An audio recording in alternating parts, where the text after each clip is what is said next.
Hello বন্ধুরা, আমি নিলয় আপনাদের সাথে আছি। আজকে আমরা একটি ঋতুর কথা জানবো এবং শুনবো, যার কথা বলে শেষ করা সম্ভব না। আপনারা অবশ্যই ভিডিওটি দেখে বুঝতে পারছেন এবং জানতে পারছেন এই ঋতুটি বা এই কালটি কি।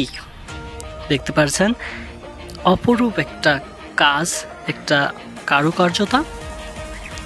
গাছে গাছ কাটছেন, খেজুর গাছ, এবং ভার দিচ্ছেন, এবং সূর্য প্রায় ডুবা ডুবা ভাব, সরিষা ক্ষেত,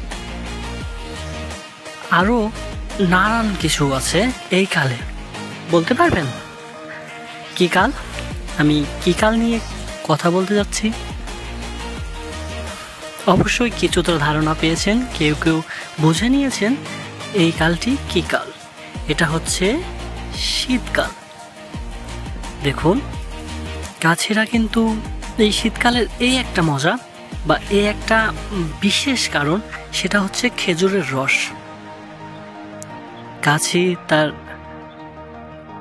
কারুকার্যতা এবং দক্ষতা সহকারে যে কাজটি করে থাকেন, এটি কিন্তু একটু কষ্টসাধ্য। যতটা কষ্টসাধ্য তার থেকেও কিন্তু বেশি মিষ্টি এবং সুস্বাদু বলে আমার কাছে মনে হয়। দেখুন, এখানে একটা নতুন দিক, নতুন একটা কারুকার্য ফুটে উঠেছে। সেটি হচ্ছে, দেখুন, গাছই, যেহেতু গাছটা অনেক বড়, আর আমরা জানি পৃথিবী সব কিছুই তার নিজের দিকে টানে। রসটা যেহেতু উপর থেকে পড়ছে এবং সেটা একটা রশি বা দড়ির মাধ্যমে নিচে আসছে, গাছকে এর ফলে কষ্ট কম করতে হয়। কারণ দেখুন, একটা জিনিস দেখুন কি সুন্দর করে রসটি পড়ছে। আর এইটার কারণ, কষ্ট কমের কারণটা যেহেতু আমরা বলতে চাচ্ছি, এটা হচ্ছে যে রসটা সুন্দরভাবে নিচে চলে আসে, একটা রশির মাধ্যমে চলে আসে এবং ভারে পড়ে থাকে, যার কারণে অতি শীতে বা অতি কুয়াশার ভিতরে গাছেদেরকে কষ্ট করে গাছে উঠে রসটি নামাতে হয় না। একবার দিনের বেলায় গাছটি কেটে রেখে গেলে পরের দিন সকালে তারা খুব সহজেই নিচ থেকেই রসটি বাসায় নিয়ে যেতে পারে। দেখুন কি একটা অভিনব কায়দা। এখানে প্রত্যেকটি বড় যেগুলো গাছ আছে, যেগুলোতে গাছেদের উঠতে কষ্ট হয়, সেগুলোতে এইরকম কারুকার্য করা। দেখুন কি সুন্দর করে রসটি ভারের ভিতরে পড়ছে, একদম নিখুঁতভাবে, একটুও কিন্তু বাইরে যাবে না। এই সুতা বেয়ে নিচের দিকে এসে ভারের ভিতরে পড়বে। কি দারুণ একটা বিষয়, তাই না বলুন? অপরূপ লাগে, মায়াবী লাগে এই শীতকালটাকে। চারিদিকে ঘন কুয়াশা ও কুয়াশাচ্ছন্ন একটি পরিবেশ। আর এখানে একটা জিনিস খেয়াল করলাম, গাছি সন্ধ্যার দিকে তার মেয়েকে নিয়ে আসছে, ছোট্ট মেয়েটিকে নিয়ে আসছে রস খাওয়াতে।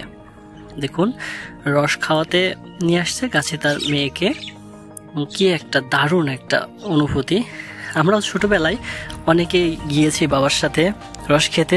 যারা আসলে শহরে থাকেন তারা এর বিষয়টা নিয়ে অতটা ধারণা নেই, কিন্তু দারুণ একটা অনুভূতি। এই জিনিসটা বা এই ঘটনাটা কিন্তু আমরা বড় হলেও গল্প করি। যেমন আমি এখন গল্প করছি, তারাও কিন্তু এইভাবেই ঠিক গল্প করবে।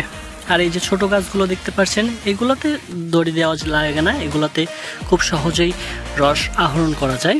দুই রকম পদ্ধতিতেই কিন্তু গাছেরা এই কাজটি করে থাকছে। তো সব মিলিয়ে শীতকাল কিন্তু অপরূপ একটা জিনিস। মাঠঘাট পুরা ভরা, জমিতে ধান, পাট, গম, ভুট্টা, যত রকমের ফসলাদি আছে সব কিছু পাওয়া যায়। বাজারঘাটও কিন্তু সম্পূর্ণ এবং সব দিক থেকে পরিপূর্ণ।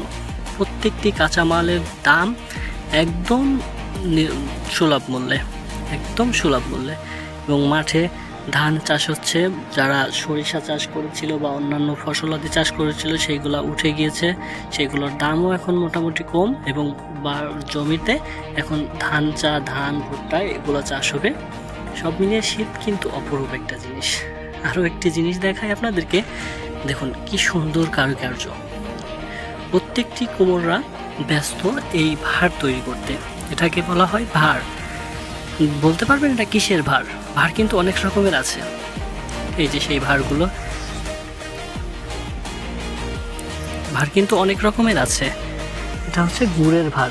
এই যে সেই ভারগুলা বাজারজাত করা হচ্ছে এবং গাছিরা এগুলো কি ক্রয় করে পরবর্তীতে তারা গুড় সংগ্রহ করবে। কি অপরূপ, কি নান্দনিকতা, কি অপরূপ, কি নান্দনিকতা, তাই না বলুন? তারপরের যে বিষয়টি খেয়াল করবেন এটা হচ্ছে আখ। মাঠে কিন্তু আখ, প্রচুর পরিমাণ আখ কাটা হচ্ছে এবং সেই শুকনা যে পাতাগুলো সেইগুলো কিন্তু ঠিক এই খেজুরের কাজের জন্য বা খেজুরের গুড়ের জন্যই নিয়ে যাওয়া হচ্ছে। এটা আগুন জ্বালিয়ে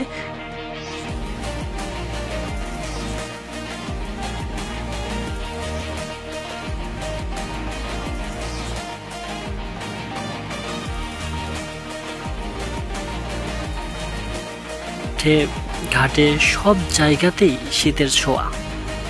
দেখুন মাছ পাওয়া যায় এই কালে, বিল ঝিল থেকে মাছ সংগ্রহ করে নিয়ে এসছে। এই মাছগুলো কিন্তু আপনারা ওই যে কোটচাঁদপুরের ভিতর দিয়ে এসে আলামপুর গৌরীনাথপুরে যে নতুন বাজারটি হয়েছে সেই বাজারে আসলে আপনারা এই বিলের সুন্দর সুন্দর মাছ পাবেন অতি সুলভ মূল্যে। অনেক রকমের মাছ পাবেন। কি এক দারুণ অনুভূতি, কি এক দারুণ একটা ঋতু। আমার কাছে সব থেকে সেরা এবং সব থেকে আনন্দময় এই